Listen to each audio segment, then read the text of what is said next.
pastor. Daw ha? Daw lang to. Wala akong access kay pastor ha. Ayan. Sabi ni pastor, hindi na raw niya kayang tiisin na nakikita niya na ginagawa yung mga bagay-bagay sa kanyang flock. At ayaw din niya na yung pang-iipit sa kanya ay madadamay pa yung matanda.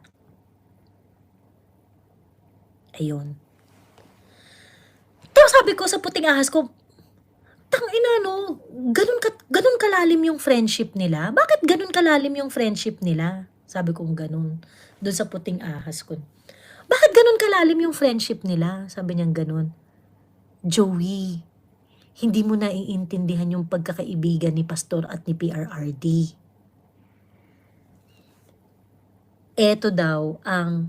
Ganito daw kalalim ang pagkakaibigan nila. Nung si Pastor ay isang pastor na walang pastol, na walang flock.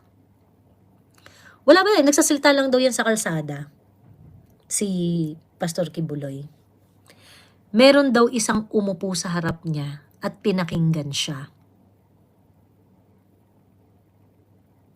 Ayun. Si PRRD yun. Ayun. So ngayon, hindi raw yun nakakalimutan ni ano. Ayun. Dati po siyang Pentecost. Oo, pero nung wala na siya, nung binubuo niya na yung KOGC noon daw.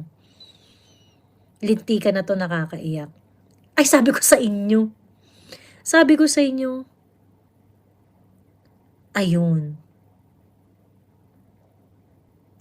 So yun, so parang sobrang grabe nung friendship nila na hanggang sa makarating sa dulo, hindi talaga pinagkanulo ni Pastor si PRRD. Ayun.